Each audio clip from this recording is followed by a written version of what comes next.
right. So we have this challenging topic tonight. Challenging because it's been around for over 50 years. It's a category that describes behaviors. And I think it's going to be fascinating to try to discuss this with you and with the audience because it's a category of nonverbal learning disabilities.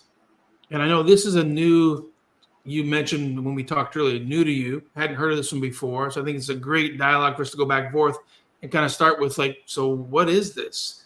But tell me your first thoughts. When you hear somebody say, and this, let me back up. This came to current popularity or current awareness when Vice President candidate Governor Walz was at the Democratic National Convention. He was announced as a vice president candidate. His son, was just so elated, so excited about it, tearful about it. And he's 17 years old. And some people just kind of mocked him for how emotional he was about it, which is just kind of odd in that way. But then it came out that he has a diagnosis of a nonverbal learning disability. And that's what started people looking into this. What is this? Haven't heard of this. Is that autism? Is it not autism? And so we thought this might be a great time to take on that topic and kind of discuss it. But give me your thoughts when you hear that, Stephen. What's the first thing you think you're going to find out, or what kind of struggles you think someone might have who has a nonverbal learning disability? I mean, much like other medical terms, it seems like it's an umbrella. Let me say this. Like autism, let me back up, not autism. Let's say dyslexia. Because for a long time, dyslexia was an umbrella term. Mm-hmm. And they just lumped everything under the sun. You must be dyslexic. You must, right. So when I hear my first thoughts, whenever I hear nonverbal learning disability, I look at it. To me, originally, it sounds like an umbrella term. Mm-hmm. We don't know what it is, so we're going to stick this label on. Then when I read through, the definitions of it and looking at it like that, I mean, my first response was, this sounds more like autism. Mm-hmm. Right. However, I do know that there are kids who have learning disabilities that choose not to speak. They can communicate, they can mm-hmm. speak. However, they have so much going on. They have so many sensory overloads. They can't find the words to say anything. So they just sit there and look at you. Right. So I do know that there's that, but I've never looked at it as being its own classification of diagnosis. Right. And so it's interesting because this terminology brings up lots of ideas to people's heads. So when you say nonverbal learning disability, are you saying the child's nonverbal? The child can't talk? That's actually not anywhere, any of the criteria ever in this discussion. It's actually the opposite. It means it's not a verbal learning difficulty. It's not that you have language problems. You don't have expressive language problems. It's not a receptive language disorder. It's something that you're supposed to be struggling with. And yeah, so it's very complicated because they are quite verbal, just like Chris, you sharing with us. Yeah, it is these kids have verbal skills and they grow into adults with verbal skills. So this first came out about 50 years ago, and probably one of the most prominent researchers of nonverbal learning disabilities was the late neuropsychologist Byron Rourke. And it's Rourke, very unusual spelling of his last name. He's Ontario. And he did a lot of studies trying to identify what it could be, what it is. But what they're pinpointing is, okay, well, let's try to get a hold of all these different aspects of it. And so there's other groups that have tried to, define this.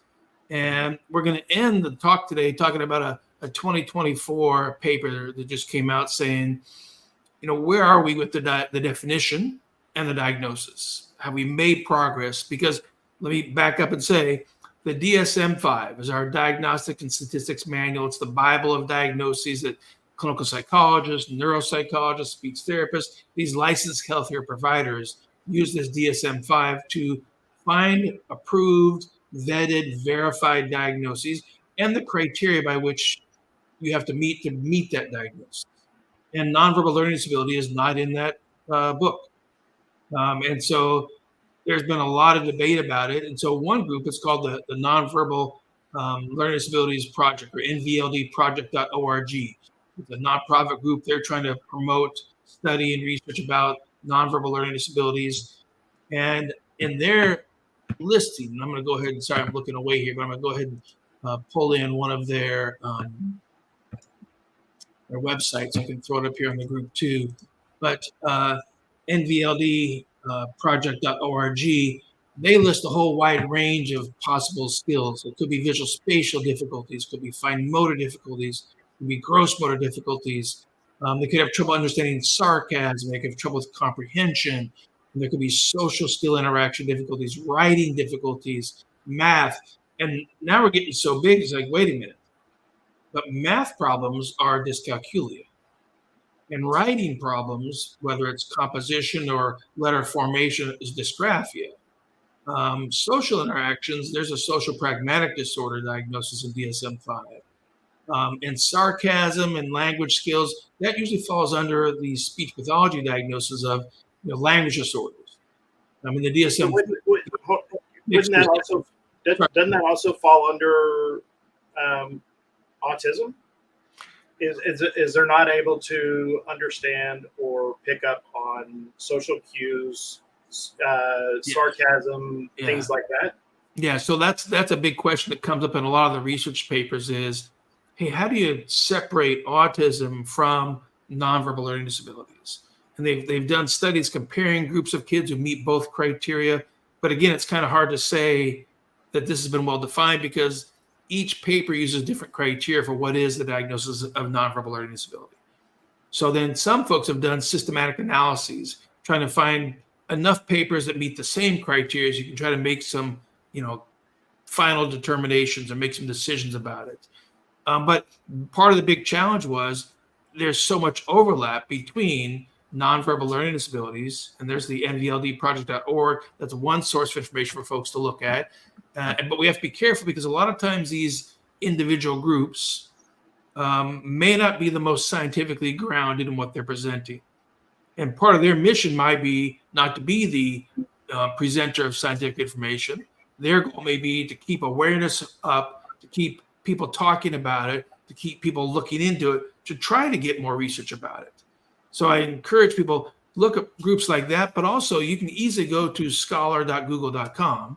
And in scholar.google.com, you can actually pull up peer-reviewed research studies that have been scientifically vetted and peer-reviewed vetted and get a little bit more information. Granted, some of those papers are very full of jargon, so it's hard to read as a layperson.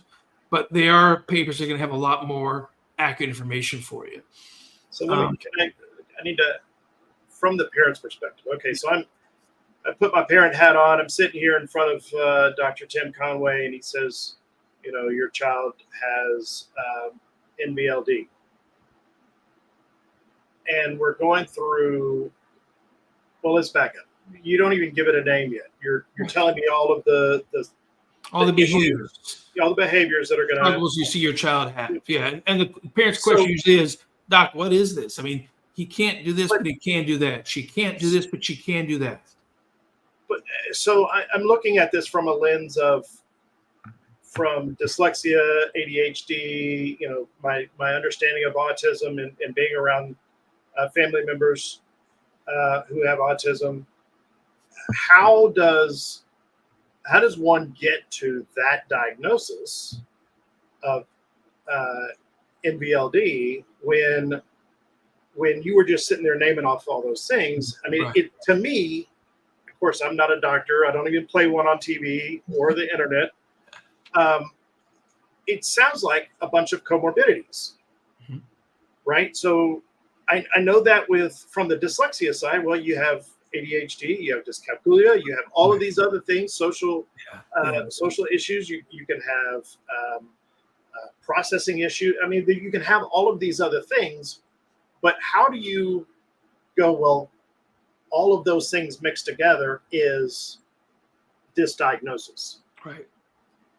And that's really the point of more research is to try to get enough studies with enough evidence to sway the committee that puts diagnoses into the DSM-5.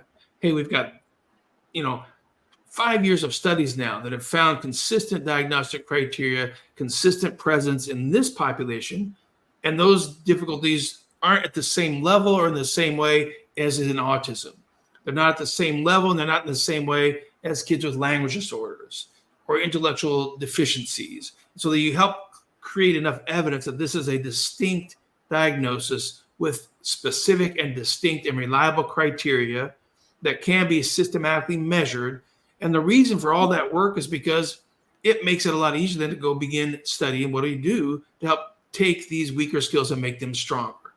So one of the key issues that always comes up, and one of the reasons why it was called a nonverbal learning disability, is because many of these students of different ages had visual spatial difficulties. And so they would score lower on visual motor skills or visual spatial skills that are just without a motor test, just looking at puzzles and making determinations about object formations and consistency of object formations, like if this object's rotated, this object's smaller, this object's bigger, and they might get confused if those are the same or different objects, even though the shapes are exactly the same. So there's different ways that OTs or MD ophthalmologists might measure visual processing to kind of help differentiate, is this visual perceptual, visual spatial system working at the same level as the student's other skills?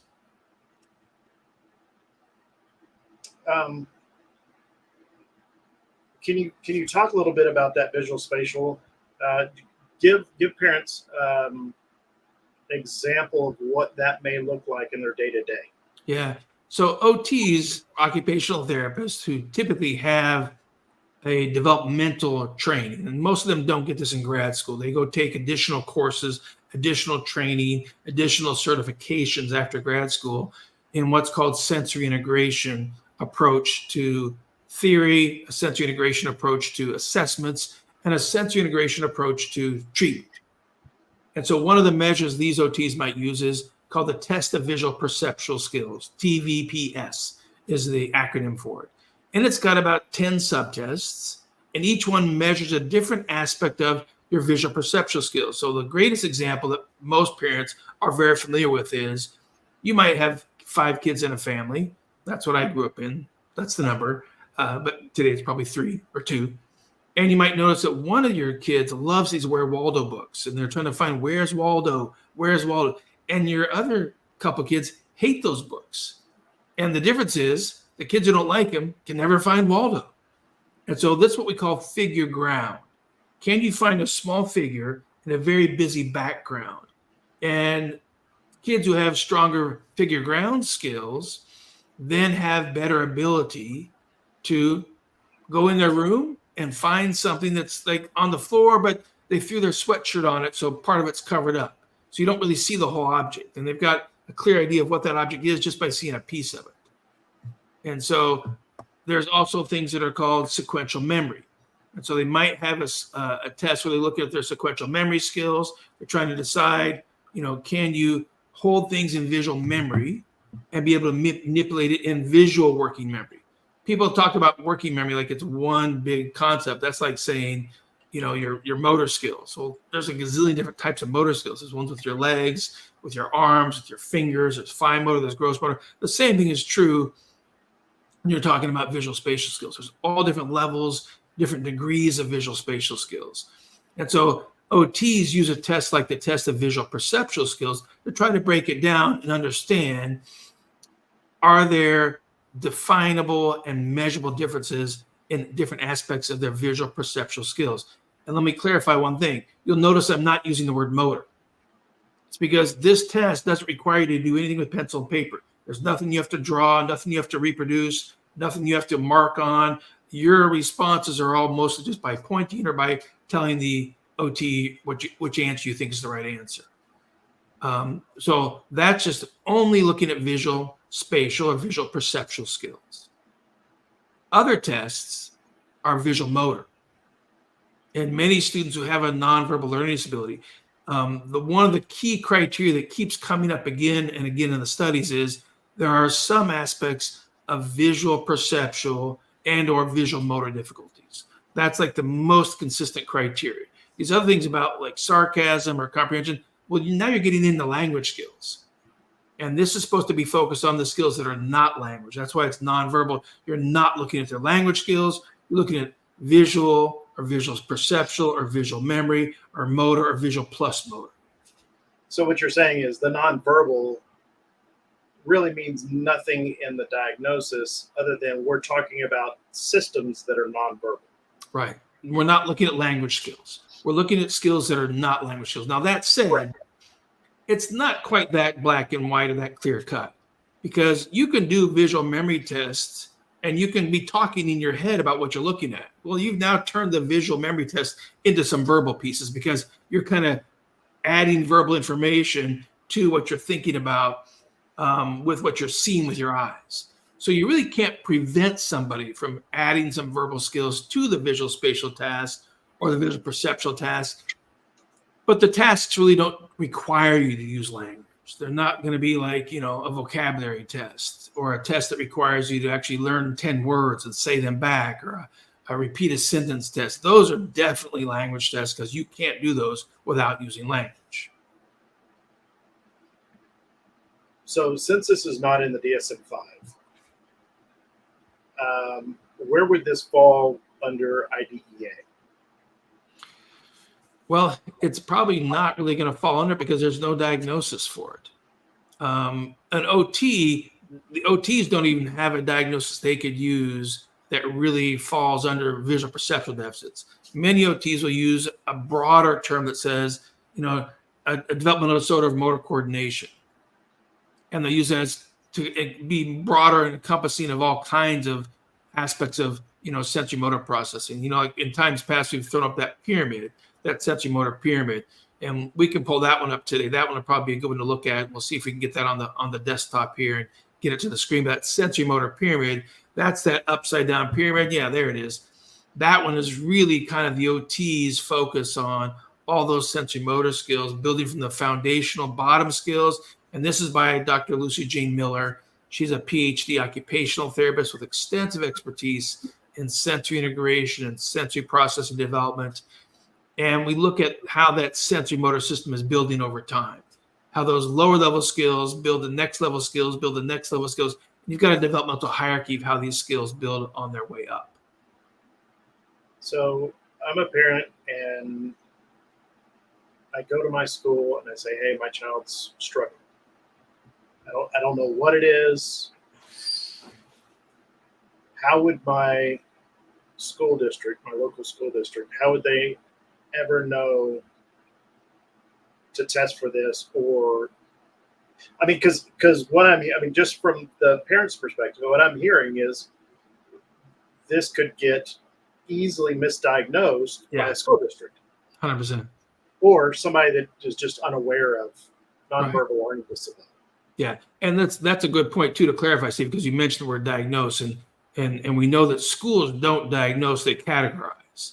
So the school may not categorize them as being a candidate for OT services, but the parents gonna have to go elsewhere to really get the diagnosis. And usually most schools don't provide more than just OT for pen and pencil and paper for letter formation. Like their legibility of letters is about the extent of what most school OT goes to. OTs who are sensory integration trained do a lot more work, and that's what this pyramid helps to show. There's a whole bunch of levels of systems that can be worked on, but they're probably not going to get those services in the public sector or even in the private sector of school. These are services that are predominantly going to be in the private sector of an outpatient OT clinic that specializes in sensory integration, developmental difficulties. And you might notice that your kid really struggles to copy from the board down to paper. They read well, they spell well, but their ability to copy from board down to paper, they're constantly looking up and down, and they're getting out of place, and they're losing their place, and it doesn't match, and they're exhausted by it. It just drains them because their visual motor skills are really not at the same level as their IQ or their language skills. And just you saying that, that would be considered dysgraphia in the school system. Most likely, yes. Because I can tell you now that's what, if you took that to the school district and said, hey, here's my child, they have dyslexia, and they have this issue with, copying stuff down from the board, or they have taking notes, that type of thing, they would nowadays they would immediately go towards dysgraphia. Yeah. Without any other real testing. And they might then give you accommodations, like you're going to get notes. Someone's going to give you notes ahead of time, so you don't have to try to copy stuff down. Some more extreme cases are you're going to get a scribe, and the scribe's going to jot down stuff for you because you can't keep up with the pace of the content, and that person's going to be writing down stuff for you, so you have the notes that you need. And those are all good and fine, but really, our perspective from the neuro rehab world or the neurodevelopmental world in neuropsychology and neuro rehab sciences, but how can we take weaker skills and make them stronger? Because if you take weaker skills and make them stronger, you really empower the child or the teen or the adult to not be dependent on these aids or technologies or assistive technologies or compensations, because they've now got better skills to do it themselves. So you're always looking for what's the maximum level of empowerment we can provide, because that gives the greatest amount of function for the person themselves. So let me clarify something there, because I want to make sure that our parents understand what you just said about accommodations. Mm-hmm. Accommodations absolutely 100% of the time should be provided when you start your journey in remediation. And even after your remediation, you may still need to do some accommodations. However, it's at that point, once you have the skills built, it is practice. It's right. That practice makes perfect. And the more you use that new skill, the better you're going to get, the faster that's where the fluency in reading comes. That's where the better spelling comes. The more you're doing it, the more you're reading, the more you're doing these other things that you didn't have the skills to do before, the less and less you're going to need those accommodations. Right. Now, with that being said, if you have other comorbidities, you've got nonverbal learning disability and ADHD, well, those accommodations for the ADHD probably are going to match a lot of the same things that you're going to need for the nonverbal learning disability. Mm-hmm. However, you may need to keep those because either you're managed or unmanaged ADHD. Right. So sometimes you may have to keep those accommodations in place in order to be as successful as your IQ is. Yeah. Which means, the engine's firing on all the cylinders. You're getting the full power out of your brain because your visual-spatial skills are stronger, your motor skills are stronger, your language skills are stronger, your sensory motor skills are stronger, your regulation, modulation skills are stronger, your attention is stronger. When you've got all of those, sensory motor and cognitive abilities working as efficiently and effectively as possible, then the other piece that pyramid shows is what's at the very top of it. Right up at the very top is joie de vivre. You then can adapt to your environment better than anybody else, better than you could if you didn't have all those strengths.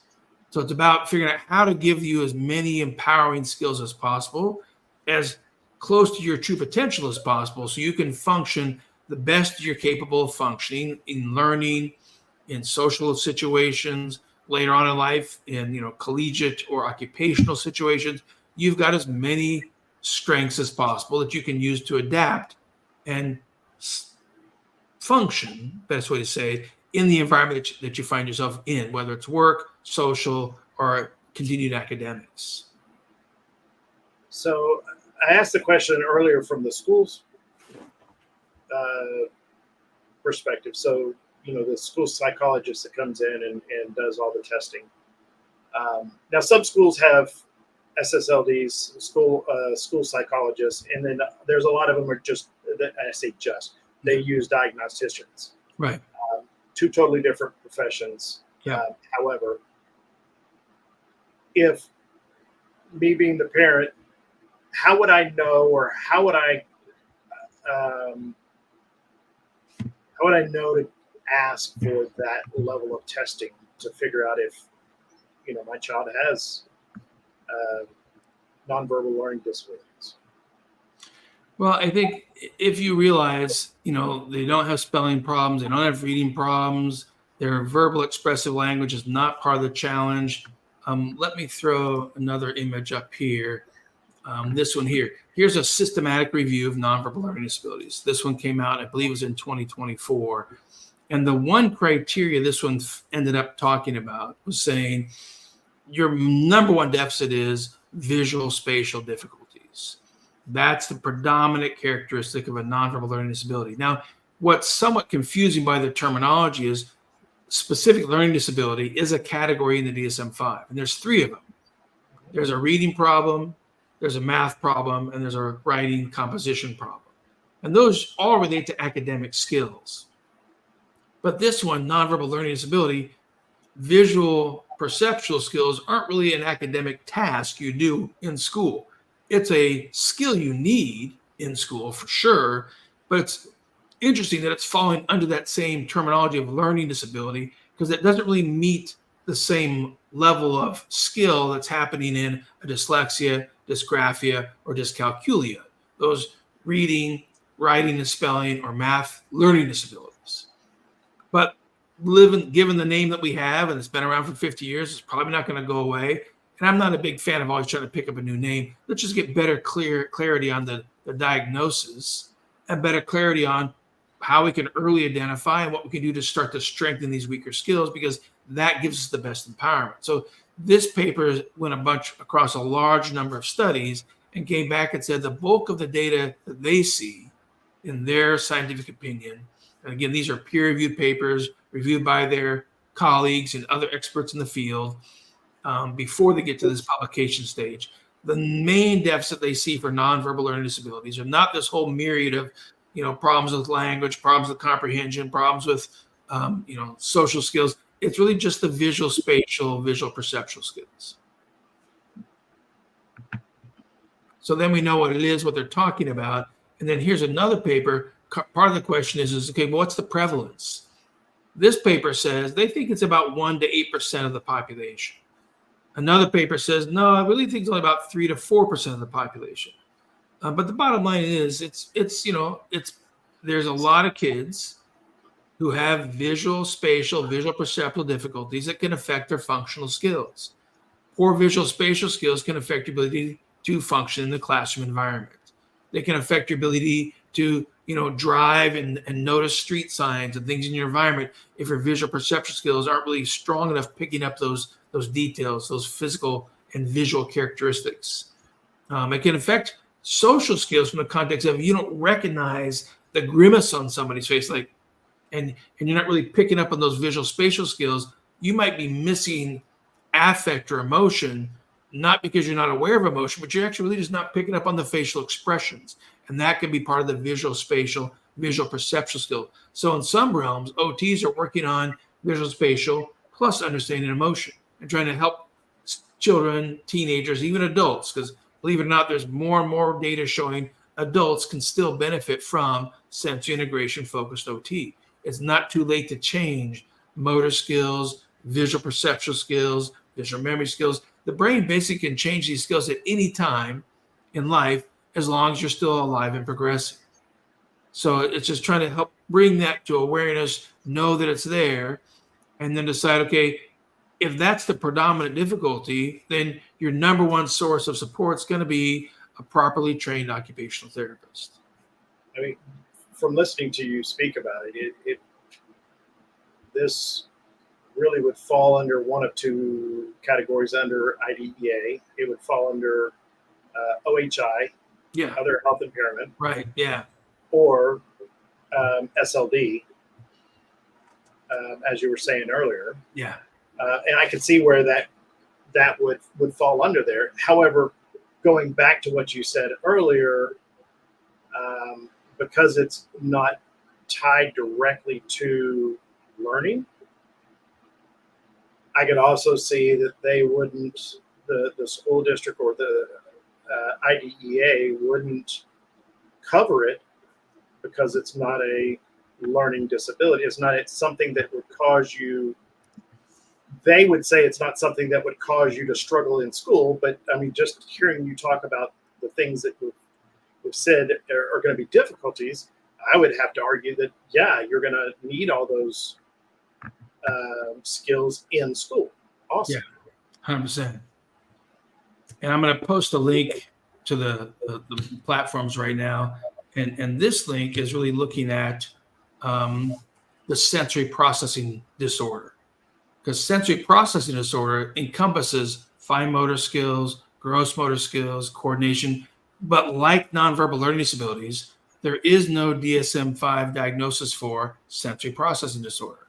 There's books about it. There's research papers about it. It's been talked about for decades, but there still hasn't been enough convincing peer-reviewed research papers to get the DSM-5 committee, which is a group of psychiatrists plus psychologists who are reviewing the research as a body of scientists, trying to decide what really substantiates and has enough substantial evidence to be a DSM-5 diagnosis. So just like some folks are arguing for, hey, there should be a nonverbal learning disability diagnosis, others are arguing for there should be a sensory processing disorder diagnosis. And that could include, and can, from their perspective, include visual memory, visual perceptual, and visual plus motor difficulties. So it may be the NVLD or NVL, as some people call it, or sorry, NLD, as some people call it, could actually be lumped into with sensory processing disorder. And it's just one key aspect of a sensory processing disorder, because it's not a learning disability. It's not affecting an academic functional, it's not affecting a direct academic skill of reading, spelling and writing, or math. Those are all academic skills that you're taught in school. This is a developmental skill that should be building over time. As the infant crawls, plays, interacts with their environment, motor skills should be building, visual skills should be building, visual plus motor skills should be building, bilateral coordination should be building. That's why we need kids outdoors and playing. It's why it's really a huge mistake in our educational system to remove recess. Because in my day, Steve, we had recess twice a day. You had morning recess and you had afternoon recess. And it wasn't just go out and play and give the teachers a break. It was, we know today that proprioceptive input and tactile input help build part of that attentional system. So it's really crucial for brain development that you're getting actual physical activity in a play-based environment, that's with your peers. It builds social skills. It builds, there's so many things that come out of recess that it's foolish that we remove that from the school system almost 100%. Well, there's studies that show that kids who go out to recess and then come in and take a test do better on the test than they would if they hadn't had recess. Yep, absolutely. Because they get all those endorphins going in their brain. Yeah, and your oxygenation level is higher, and you've released more of the neurotransmitters like acetylcholine that boost attention, boost focus.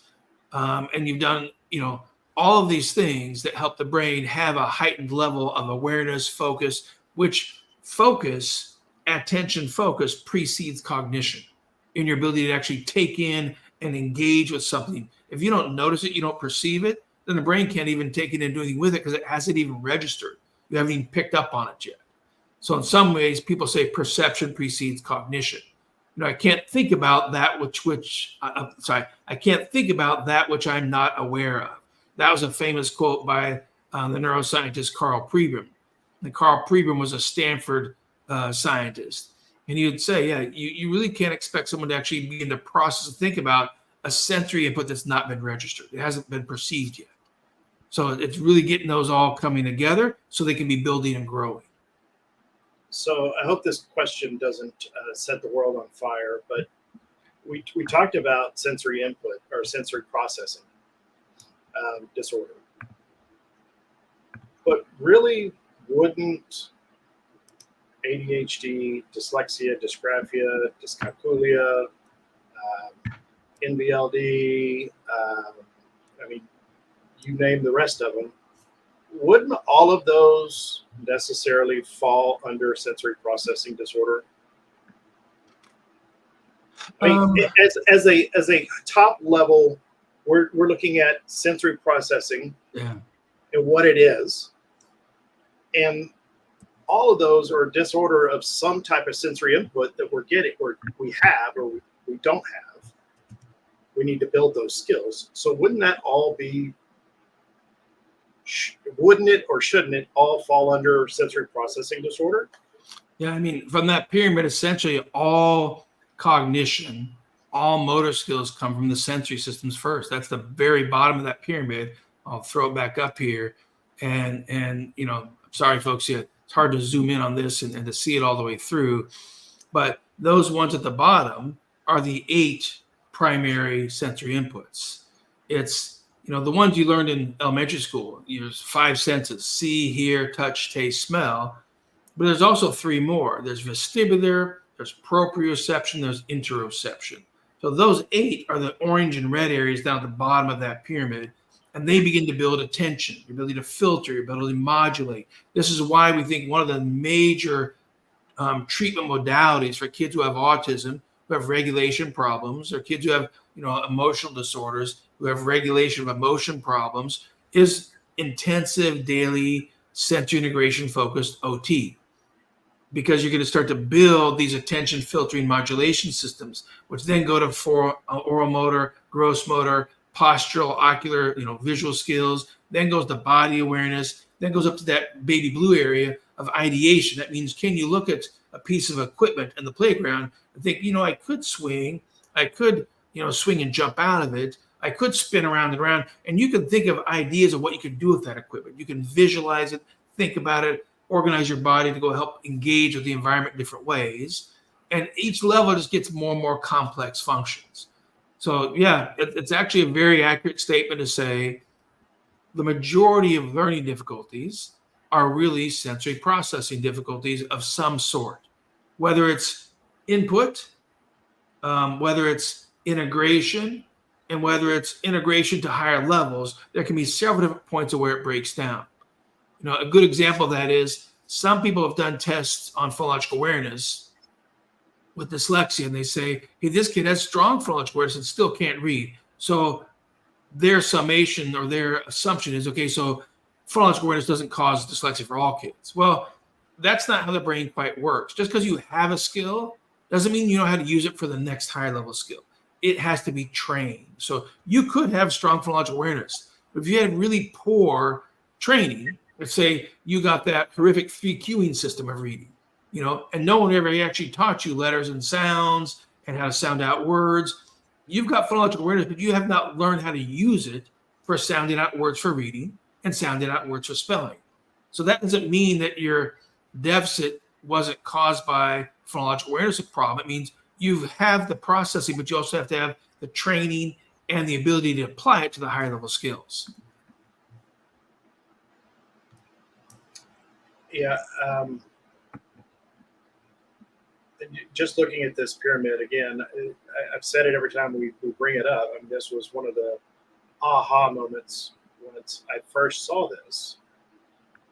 And I mean, think about our kids. You were talking about emotion control, or can we bring that pyramid back up? There you go. So we were talking about emotion control, and we see the kid who, you know, flips out and punches holes in walls or whatever.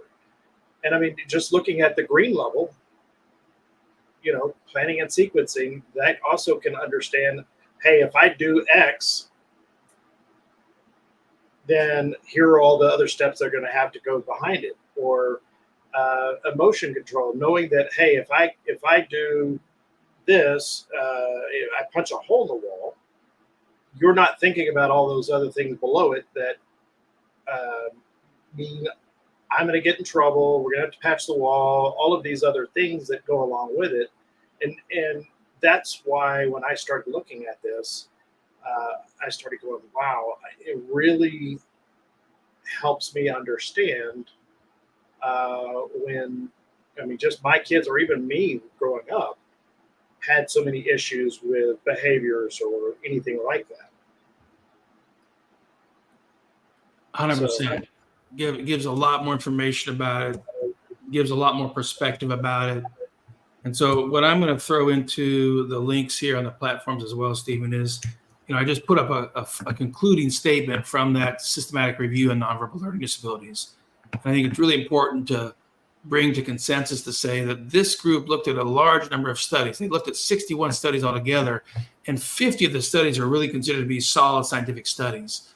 And their take-home message was that there's sufficient evidence that use with nonverbal learning disabilities, and the definition was significant deficits in visual spatial abilities, can be clearly differentiated from typically developing peers, peers with verbal learning disorders, and from other clinical groups like individuals with high functioning autism.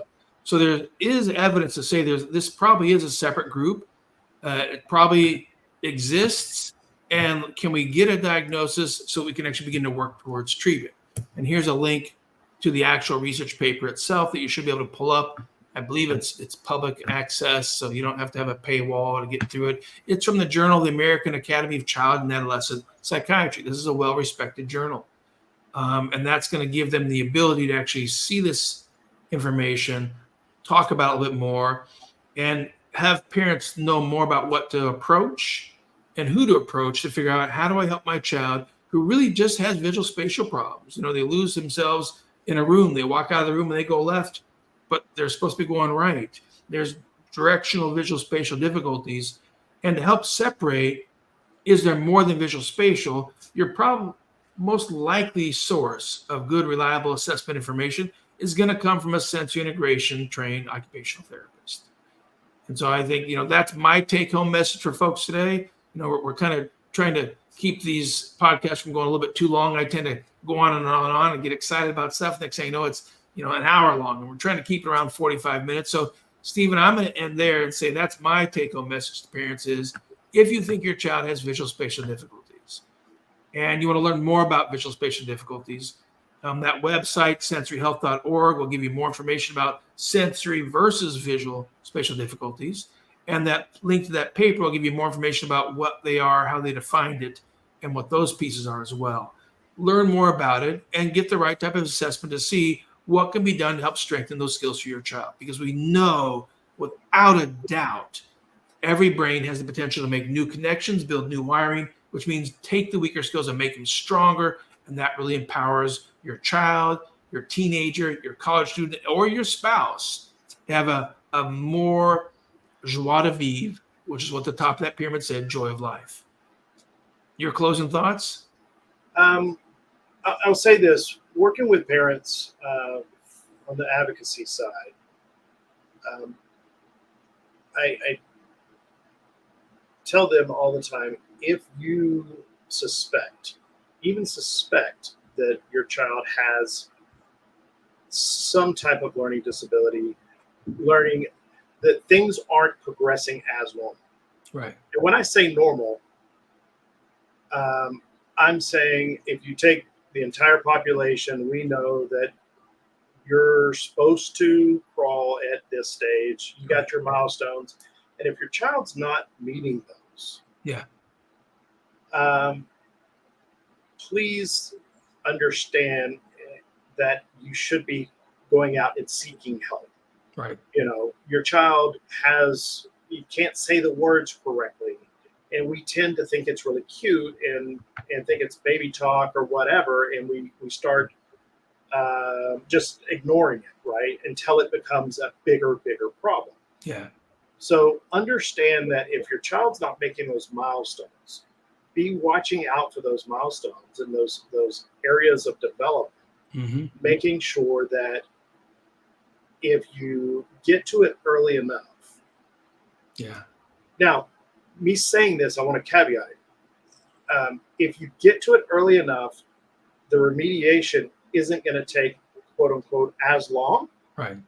However, I will say, just because you don't get to it early enough does not mean that you still can't remediate that deficit.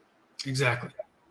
You're going to not deal with a lot of the social and emotional pieces of the learning disability or the development disability, I guess, or whatever you want to call it. Right. So please make sure if you even suspect it, go out, find somebody to do testing, a full battery of testing on your child, and figure out exactly what's going on. Don't be afraid of labels. The label is going to do nothing but help you understand what type of help to seek out. Absolutely. Great summation, Stephen. Folks, we thank you for joining us tonight and hope it's been helpful to you. We'll have another podcast next week, which is another dyslexia success stories with a teenager who got help early. Now he's in his mid-20s. And we'll do another dyslexia discussions in 2 weeks. So thanks again. Like our YouTube channel, share the links to these information, and feel free to post questions on the Facebook social media platforms. We'll get back to you and try to provide more information as you need questions answered. Stephen, thanks for the input, the perspectives. Have a great night, and we'll see you guys in 2 weeks for another dyslexia discussion. Take care.